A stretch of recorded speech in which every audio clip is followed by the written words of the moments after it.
what we really wanted to talk about today was analytic training methods. And so, you know, one thing is Ralph Shawn over at michiganbodybuilding.blogspot.com was talking about this over the weekend on the blog, and he was actually pointing to some of the stuff that Nancy and I are doing as an interesting way to sort of measure what you're doing in bodybuilding.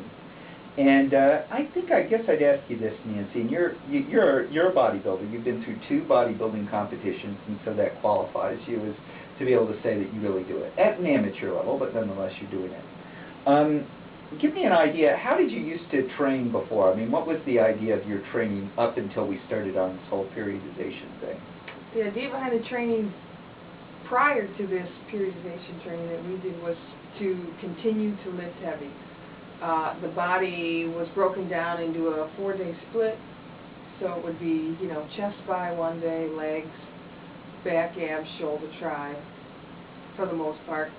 And it would be 3 to 4 sets, as heavy as I could go, for anywhere from 8 to 10 reps, and that was pretty consistent all the time. Okay. And how did you, okay, so how did you feel that served you? I mean, were there drawbacks to that? Did it work well?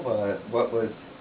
The drawbacks were that there was, I mean, there was recovery, but I always felt like I was just breaking down the muscle consistently all the time and not quite enough recovery. Now, how would you, I mean, how would you judge not quite enough recovery? What made you think you weren't getting enough? Muscle soreness, more so than what I thought there should be. Okay, so continuous, basically.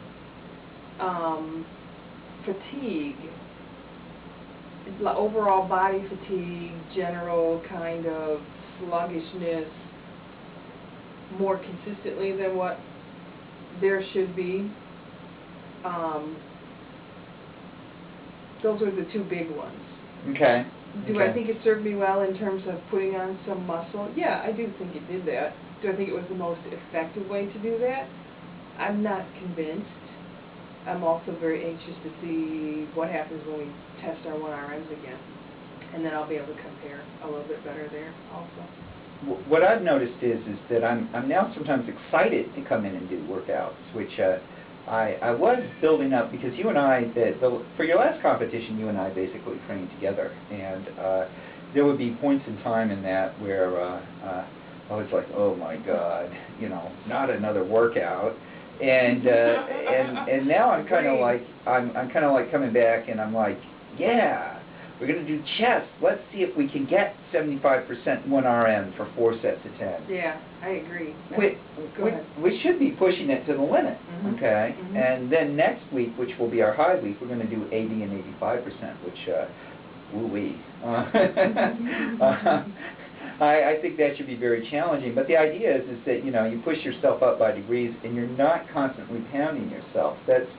That's what I like about it, and I keep on reading on you know, Eric Cressy puts out stuff about this, but so do a lot of others about periodization. You can find it easy on bodybuilding.com or T-Nation or Westside Barbell. All of those guys do periodization, and I mean, in powerlifting, periodization is well known, very established as the method, okay?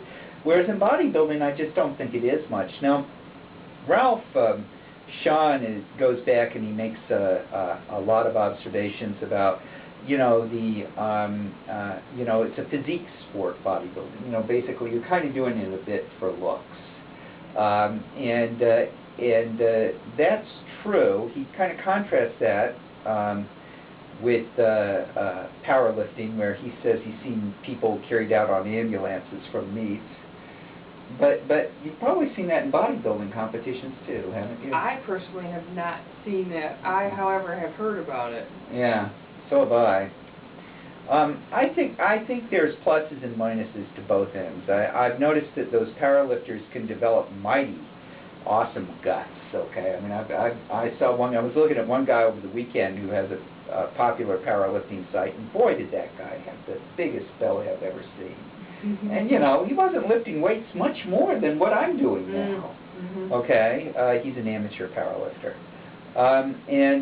So I think the thing that recommends bodybuilding to me, particularly as you get older, to be perfectly honest with you, is you've got to do weight control. You cannot sit there and just get fatter and fatter. I mean, it just has so many bad health effects.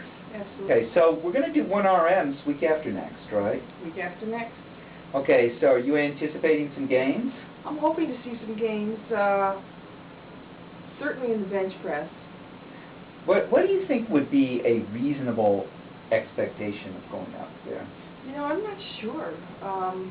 Yeah, I thought about that, and I thought, well, you know, my 1 RM previously was 120. Is it too much to expect 130? You know, I don't know. Is it not enough to expect 130? Well, here would be, and let me point out that I'm going to give you an estimation method, and let me point out that this, as far as I could tell, would only be very ballpark. Normally, you're supposed to be able to do about 75% of your 1 RM for 10 reps, okay? So, if, in fact, you push to 85% of your old RM for 10 reps, then it would seem like you ought to go up about a seventh. Now, a seventh of 100, because that's about a seventh, from 75 to 85 is, you know, about a seventh. So going up a seventh from 120 would be maybe about 15 pounds or so. So I don't think 130 is out unreasonable. In fact, you might even get to 135, but you know, that'll be, you got to be careful with those, right? Because it's not quite that well correlated. It's not, you know, it's not guaranteed. So, so I think we should shoot for that. I think I'll go up 2 on the bench. That's my anticipation. I think you will too.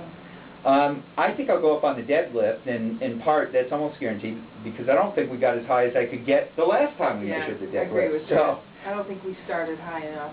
Yeah, well, it was tough to tell. On the squat, I'm not sure. The squat's tough because I want to get proper form on it, and I know the first time we measured, we were not going down to parallel. Right. Okay, and that was clear for the both of us. So I think we've gotten a lot closer as of last Friday, but we still maybe have about an inch or 2 to go. Yeah, I'm not quite sure what to expect from my squat.